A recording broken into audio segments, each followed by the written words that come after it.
안녕하세요. 사연을 부탁해입니다. 오늘의 사연을 소개하겠습니다.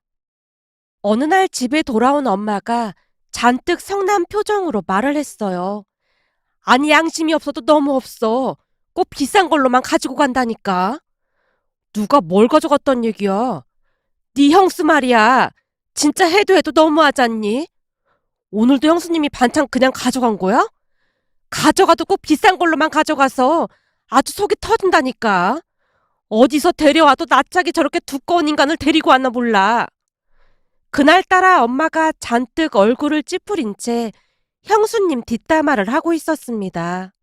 우리 엄마는 아주 오래전부터 반찬 가게를 운영하면서 우리 형제를 키웠습니다.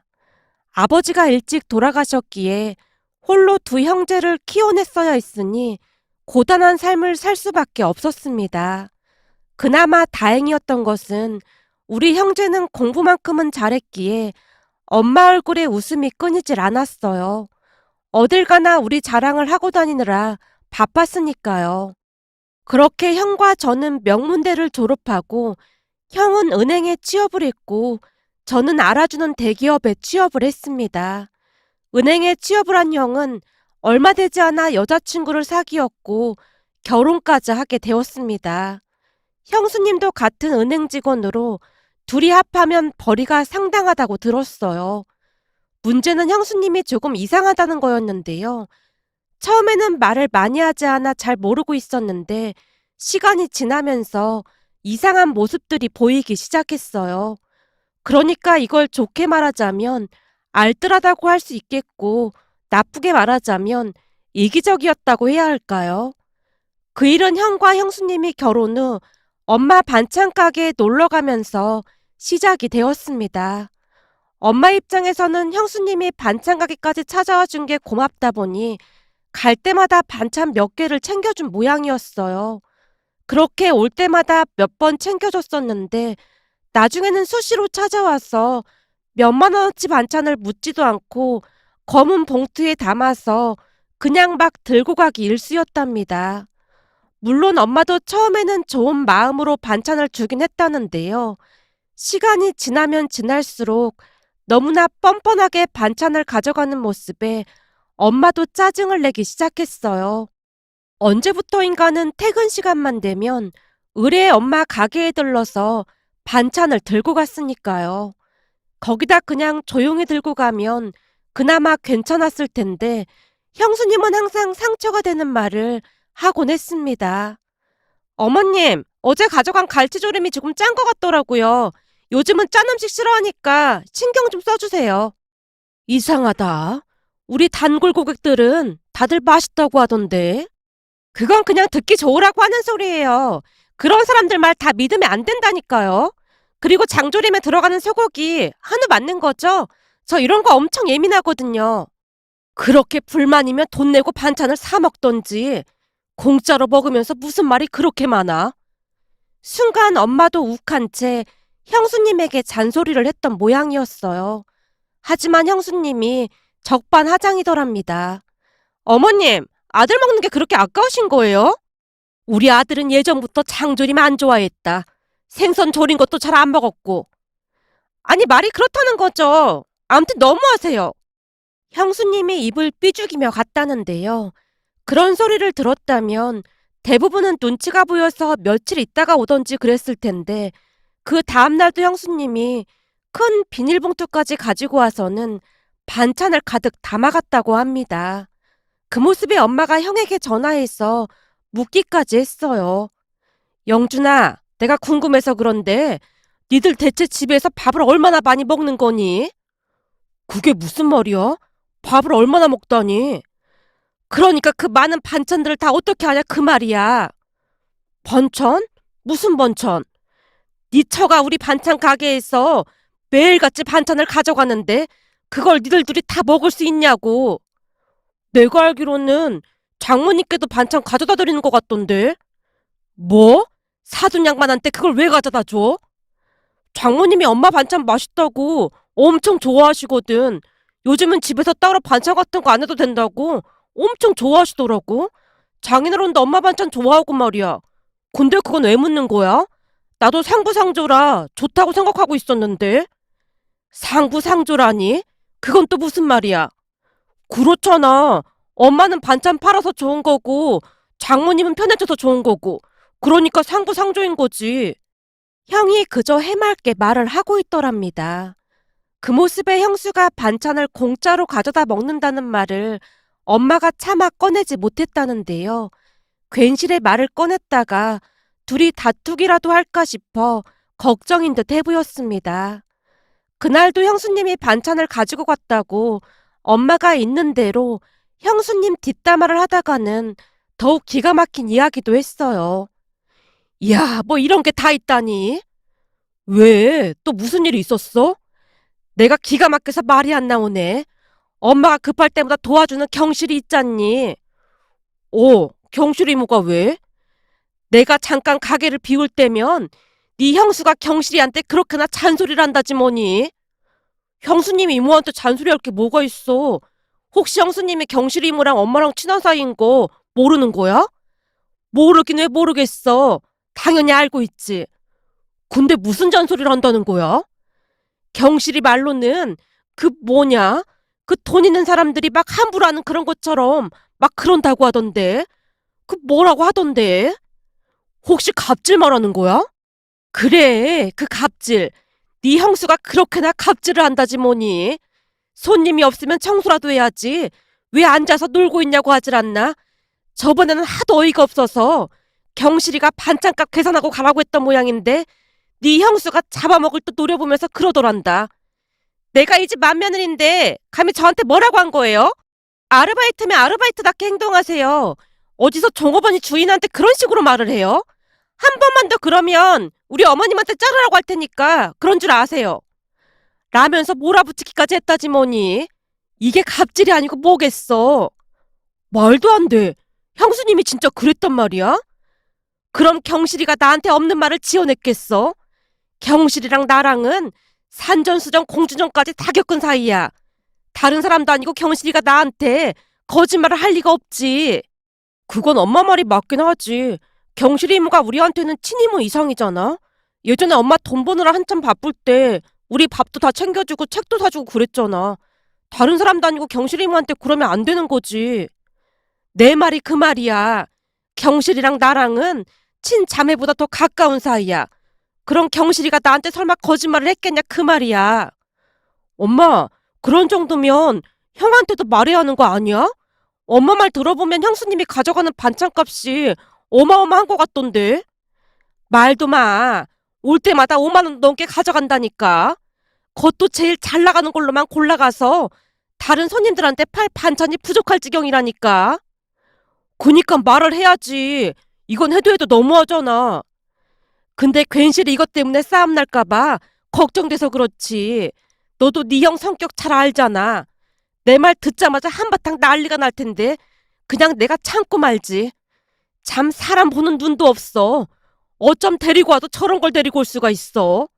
넌 말이야 마누라 잘 골라서 데리고 와. 둘 다 저라면 내 속이 얼마나 터지겠어. 엄마가 진절머리가 난다는 듯이 고개를 절레절레 흔들고 있었습니다. 그런 엄마에게 어떻게 말을 시작해야 할지 몰라 잠시 고민하고 있었는데요.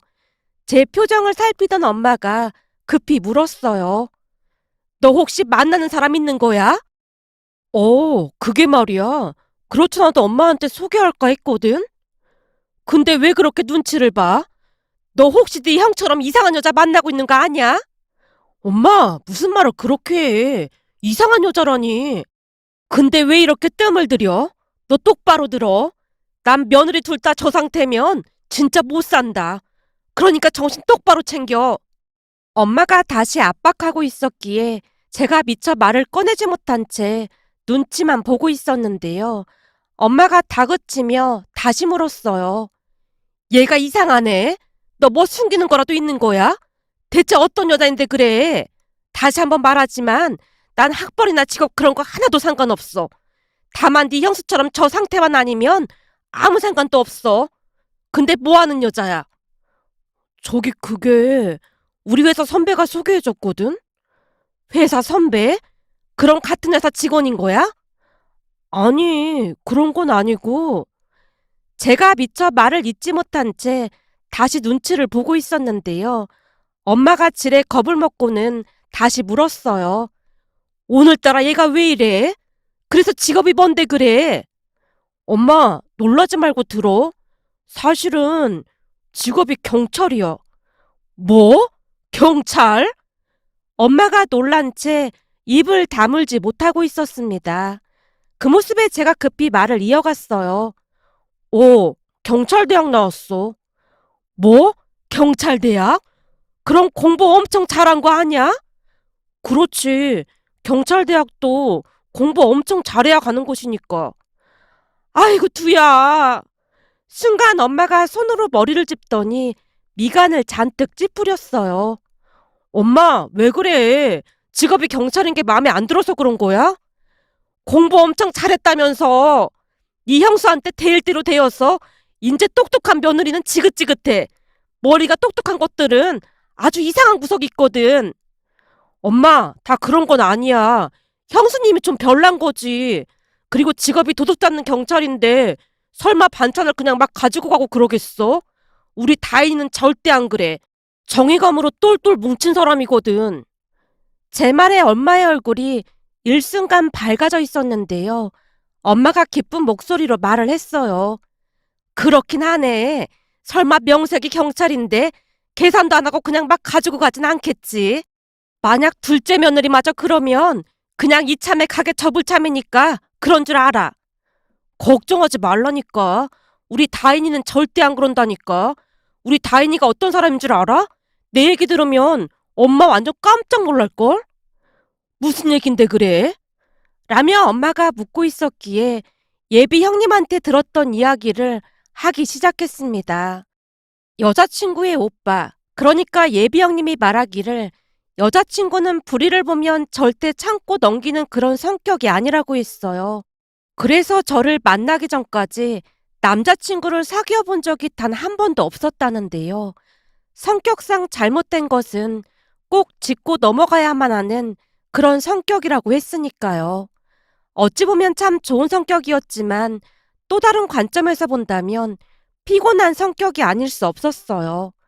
그래서 예비 형님이 제게 여동생을 소개해주면서 약간은 걱정을 했지만 그와는 정반대로 제 성격은 워낙 느긋하고 배려심이 많은 편이었기에 우리는 생각보다 훨씬 더 잘 맞았습니다. 평소 저는 성격 좋다는 소리를 많이 듣긴 했지만 어찌 보면 우유부단한 면도 많았기에 모든 면에서 똑부러지는 여자친구가 멋져 보이기도 했거든요. 예비 형님에게 듣기로는 형님의 아내분이 시누이를 참 많이 좋아한다고 했어요. 그 이유를 듣다가 놀라서 기절할 뻔했답니다. 예비 형님 말에 의하면 형님의 어머님 성격이 어마어마했다는데요. 한마디로 TV에서나 볼 수 있는 그런 악독한 시어머니 스타일이었다고 합니다. 어찌나 악독했던지 예비 형님 아내분이 한참 동안 결혼을 망설일 정도였답니다. 그렇게 결혼 후에도 만행은 끝이 없었다는데요. 신혼집 비밀번호를 알려달라고 떼를 쓴 건 아무것도 아니었고 비밀번호를 알려주지 않자 열쇠 수리하는 사람까지 불러서 문을 따고 집 안으로 들어가겠다고 난리를 치는 바람에 어쩔 수 없이 비밀번호를 알려준 모양입니다. 그 뒤로 수시로 문을 열고 집에 들어가서는 사진까지 찍어서 며느리에게 잔소리를 했다네요. 그 바람에 예비 형님 부부가 이혼을 한다 만다 난리도 아니었고요. 그런데 그 소리를 시누이인 여자친구가 들었던 모양으로 추궁하기 시작했다는데요. 어느 주말 가족들을 다 불러 모았다고 합니다. 그리고는 경찰 정복에 모자까지 쓰고는 엄중한 표정으로 입을 열었답니다. 나 이다희는 지금부터 우리 가족의 일원인 이다희이 아니라 대한민국의 경찰로서 말을 하고 있음을 명심해 주시기 바랍니다. 뜬금없이 그게 뭔 소리야? 네가 경찰인 거 여기 모르는 사람도 있어? 가족들 다 불러놓고 뭐 하는 짓이야? 여자친구 어머님이 어이없다는 듯이 대꾸를 했다는데요. 여자친구가 더욱 엄중한 표정으로 말을 이어갔다네요. 말 자르지 말고 경청해 주세요. 우선 대한민국 경찰 집안에서 이런 불미스러운 일이 일어난 것에 대해 통탄을 금할 수 없는 바입니다. 이번 일로 저는 경찰직을 그만둬야 하나 진작에 고민까지 해야만 했어요. 제가 뭔 소리를 하는 거야? 아니 경찰대 가지 말라고 할 때는 길을 쓰고 가더니만 이제 와서 뭐 하는 짓이야? 여자친구 어머니가 기가 막히다는 듯이 혀를 찼다고 합니다. 지금부터 용의자 김선자 씨는 묻는 말에 똑바로 답해 주시기 바랍니다. 뭐? 용의자? 너 지금 나보고 용의자라고 한 거야? 이게 미쳤나? 너 미쳤어? 김선자 씨, 혹시 며느리 양지호 씨 집에 무단 침입한 적이 있습니까? 뭐? 무단 침입이라니? 내가 내 아들 집에 들어간 게 왜 무단 침입이야? 김선자 씨, 묻는 말에만 답해 주세요. 양지호 씨 집에 허락 없이 들어간 적이 있습니까? 없습니까? 그래, 있다, 있어. 내 아들 집인데 누구한테 허락받고 들어가? 그리고 양지호 씨네 냉장고며 집안 내부를 찍어서 협박한 적이 있습니까? 뭐? 협박이라니? 시어머니가 며느리 교육 좀 시킨 게 왜 협박이야? 그럼 그런 적이 있다는 말씀이시군요. 여자친구가 쏘아보며 물었고 그 말에 여자친구 어머니뿐만 아니라 가족들의 얼굴이 사색이 되어 있었다는데요. 급기야는 여자친구가 법 조항을 읽기 시작했답니다. 대한민국 헌법 제16조 모든 국민은 주거의 자유를 침해받지 아니한다. 주거에 대한 압수나 수색을 할 때는 검사의 신청에 의하여 법관이 발부한 영장을 제시하여야 한다. 김선자 씨는 영장 가지고 양지호 씨 집을 수색한 겁니까? 뭐? 영장? 이게 다 뭔 소리야? 방금 그 말은 혐의를 인정한다는 자백으로 받아들이겠습니다. 정황상 주거 침입죄가 확실하고 3년 이하의 징역이나 500만 원 이하의 벌금형에 처할 수 있습니다. 그리고 여러 가지 범죄 혐의가 확인되니까 그건 법정에서 다투셔야 할 겁니다. 라며 여자친구가 갑자기 뒷주머니에서 수갑까지 꺼내들었다네요. 그 바람에 집안이 발칵 뒤집어졌고 여자친구 어머니가 사색이 된 채 어쩔 줄을 몰라 하고 있더랍니다. 그 모습에 깜짝 놀란 예비 형님 아내분이 여자친구를 말렸고요. 아가씨, 그만하세요. 저 진짜 괜찮아요. 양지호 씨, 정의가 살아있다는 걸 반드시 보여줘야 합니다. 그리고 양지호 씨는 지금 정신과 치료까지 받고 있잖아요? 저는 그냥 어머니께서 연락 없이 찾아오지 않고 미안했다는 말 한마디만 해주시면 따로 문제 삼고 싶지 않습니다. 그 말에 여자친구가 어머니를 노려보며 말했다네요. 김선자 씨, 양지호 씨 말 들으셨죠? 법대로 할까요? 아님 사과를 하시겠습니까? 근데 너 진짜 내 손목에 수갑 채울 건 아니지? 대한민국 경찰은 범죄자와 타협하지 않습니다. 여자친구가 정색을 한 채 말을 했다는데요. 여자친구 아버님이 놀라서 설득을 했다네요. 그냥 잘못했다고 그래. 당신도 당신 딸 성격 잘 알잖아. 내가 볼 땐 진짜로 저 수갑 채울 수도 있을걸. 나 같았으면 그냥 잘못했다고 하고 다시는 안 그러겠다. 알았어. 다시는 안 그럴게. 미안했다. 그럼 여기 각서에 서명하세요. 뭐? 각서? 우리 아버지가 아무 때나 서명하거나 도장 찍지 말라고 했는데. 그렇군요. 그럼 서로 간의 합의는 결렬된 걸로 알겠습니다. 뭐? 알았어, 알았다고. 여기에 서명하면 되는 거야? 네, 꼼꼼히 잘 읽어보고 서명해주세요. 여자친구가 팔짱을 낀 채 서명하는 모습을 지켜보고 있었다는데요. 서명을 하자마자 다시 말을 했답니다. 시어머니 김선자 씨는 며느리 양지호 씨에게 다시 한번 진심으로 사과하세요. 사과라니, 서명했는데 뭘 또 사과까지 하라고 해. 김선자 씨 때문에 양지호 씨가 정신과 치료까지 받을 정도로 힘들었던 부분에 대해 진심을 다해 다시 한번 사과하시고 한 번만 더 양지호 씨를 힘들게 하면 그때는 각서에 있는 내용처럼 법대로 처리하겠습니다. 여자친구의 성격을 잘 알고 있었던지라 며느리에게 진심으로 사과를 했다는데요. 그 뒤로는 아들 며느리 집에 완전히 발길을 끊었다고 하네요. 여자친구가 눈에 불을 켜고 지켜봤다고 했으니까요. 그렇게 한참 동안이나 말을 듣던 엄마가 놀란 채 입을 다물지 못했어요. 이야, 진짜 여장부다, 여장부야. 암튼 다인이 성격이 그래. 근데 경우 없는 행동은 절대 안 할 거야. 그럼 네 형수처럼 반찬을 막 가지고 가거나 경실이한테 함부라고 그러진 않겠네. 난 그것만 아니면 다 된다. 당연하지. 절대 그럴 일은 없을 거야. 엄청 예의 바른 사람이거든. 제 말에 엄마도 안심하는 모습이었습니다. 그동안 형수님한테 질릴 대로 질린 엄마가 오죽했으면 그랬을까 싶기도 했어요. 그 뒤 우리는 양가 인사를 하고 상견례까지 한 뒤 일사천리로 결혼식을 올렸습니다. 아내는 성격이 살갑진 않았지만 똑 부러진다며 엄마가 마음에 들어 했으니까요. 그러던 어느 날은 아내가 제게 말을 했어요. 여보, 우리 어머님 가게 갈까? 간 김에 반찬도 좀 사드리고. 엄마 가게에? 불편하지 않겠어? 불편할 게 뭐가 있겠어. 그냥 반찬만 사서 오는 건데.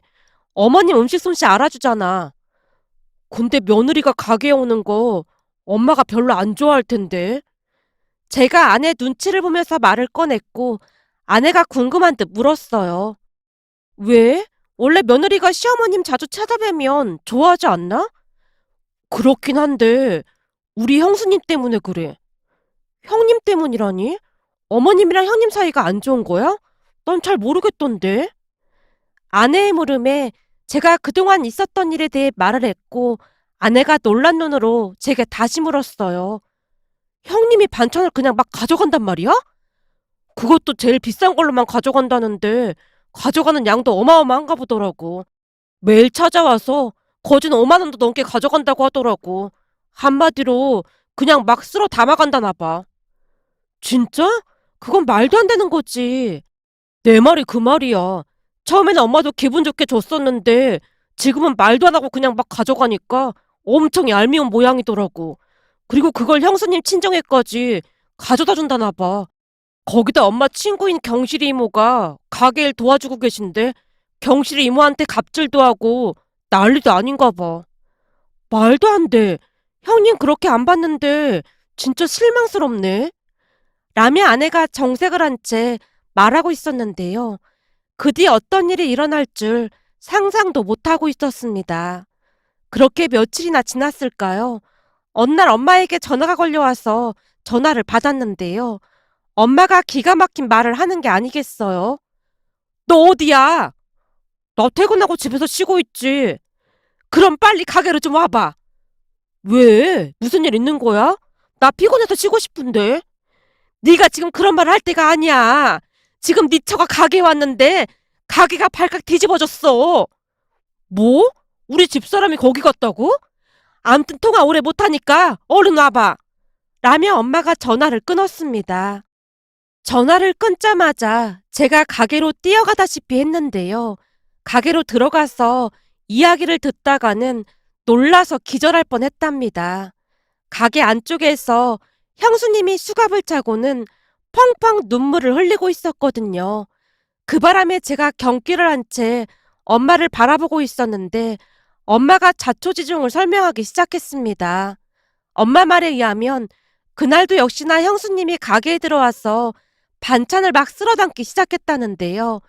가게 안 주방에서 아내가 눈이 빠져라 기다리고 있다가는 형수님을 관찰했던 모양이었어요. 형수님이 검정색 비닐봉투까지 가지고 와서 반찬을 마구마구 쓸어 담더니만 아무렇지도 않게 그냥 나가려고 했다는데요. 그 모습을 경실이 이모가 못마땅한 표정으로 바라보고 있었다네요. 그런데 형수님이 가게를 나서려고 했던 순간 아내가 비호처럼 달려가 형수님을 가로막았다고 하네요. 형님, 어디 가시는 거예요? 어머, 동서 여기 있었어? 어디 있었던 거야? 저요? 주방에 있었죠. 어머님이 다리 아프시다고 해서 설거지 좀 도와드렸거든요. 그래? 그럼 가서 설거지하는 거 마저 해. 근데 대한민국 경찰 엄청 한가한가 보네. 시어머니 설거지도 도와드리고 말이야. 형수님이 약간은 비웃듯 말을 했다는데요. 아내가 그런 형수님을 노려보며 단호한 목소리로 말을 했답니다. 형님, 반찬값은 계산하고 가셔야죠. 아, 반찬값. 동서가 잘 모르나 본데 어머님이 그냥 편하게 가져다 먹으라고 했어. 그럴 리가요. 어머님 말씀은 다르던데요. 형님이 계산도 안 하고 허구한 날 가져가서 파산 직전이라고 하던데요. 그러니까 얼른 계산하고 가세요. 동서, 지금 뭐 하자는 거야? 빨리 계산하고 가시라고요. 형수님이 막무가내로 말을 했기에 아내도 지지 않고 눈을 부릅뜬 모양이었어요. 그런 아내를 밀치고 형수님이 가게 문을 열고 나가려던 순간 아내가 가지고 있던 수갑을 형수님의 손목에 철커덕 채웠답니다. 김민정 씨, 당신을 절도 혐의 현행범으로 체포하겠습니다. 동서 진짜 미친 거야? 이게 뭐 하는 짓이야? 김민정 씨는 변호사를 선임할 권리가 있고 진술을 거부할 권리도 있습니다. 피해자 말을 들어보니 장기간 절도를 한 것 같은데 6년 이하의 징역이나 1,000만 원 이하의 벌금형에 처해질 수 있습니다. 그럼 같이 서로 가시죠. 동서! 절도는 누가 절도를 했다고 그래? 주방에서 잠복금 하면서 제가 다 봤는데 오리발 내미실 거예요? 그동안의 범죄 사실을 뒷받침할 CCTV도 다 확보했습니다. 동서! 무섭게 왜 이래? 알았어. 잘못했어. 내가 어떻게 하면 돼? 이제 다시는 반찬 그냥 안 가지고 가면 될 거 아니야. 그러니까 이 수갑 좀 풀어줘봐. 형량을 좀 낮추시려면 그동안 가져간 반찬값은 다 계산해 주셔야 할 것 같습니다. 피해자 얘기를 들어보니까 하루에 5만 원 이상 꼬박꼬박 가지고 왔다고 했으니까요. 알았어. 내가 전부 계산할 테니까 나 한 번만 살려주라. 그리고 이 사실을 아주버님께 다 말할까 하는데 괜찮으신 거죠? 제가 알기로는 아주버님은 형님이 어머님 가게에서 반찬 절도해 간 거 전혀 모른다고 들었거든요. 아마 이 사실 알게 되면 아주버님 성격에 이혼한다고 난리 칠 텐데 어떻게 하실래요? 동서, 우선 이 수갑부터 좀 풀고 얘기하자. 진짜 왜 이래? 은행 직원이니까 계산기 누르는 건 빠르겠네요. 얼른 계산해 보세요. 결국 형수님이 수갑을 찬 채 주방 한켠에 쭈그리고 앉아서 펑펑 눈물까지 흘리며 계산기를 들고 1년치 반찬값을 계산했습니다. 그 모습에 어찌나 기가 막히던지 우리 모두 입을 다물지 못하고 있었는데요. 잠시 후 형수님이 아내에게 기어들어가는 목소리로 말을 했어요. 나 계산 다 했어. 이제 돈 지불할게. 그러니까 이 수갑 좀 풀어줘봐. 알았어요. 제가 대충 계산해봤으니까 10원 한 푼도 떼먹을 생각하지 마세요. 알았어. 내가 계산 잘했어. 그렇게 아내가 수갑을 풀었고 형수님이 내민 신용카드로 계산을 했습니다.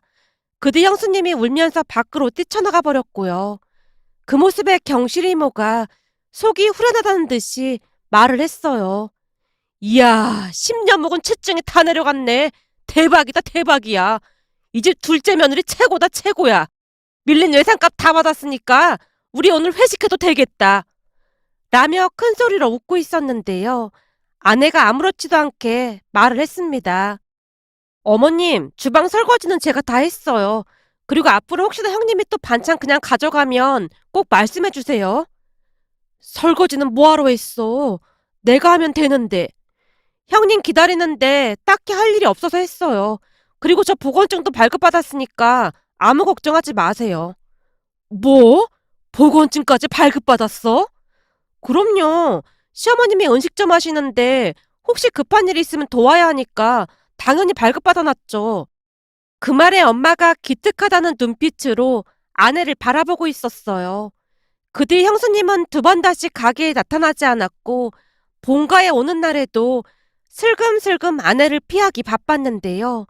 혹시나 아내가 형에게 모든 사실을 말할까봐 전전긍긍하는 모습이었습니다. 하지만 아내는 더 이상 문제 삼지 않았습니다. 형님도 이제 반성을 많이 한 것 같으니까 당신도 더 이상 왈가왈부하지 마. 아주버님 귀에 안 들어가게 하라 그 말이야. 아마 이번 일로 형님도 정신을 차리긴 했을 거야. 라며 다시 한번 당부를 하기도 했으니까요. 요즘은 더 이상 스트레스를 받지 않는다며 엄마의 표정도 한층 밝아졌는데요.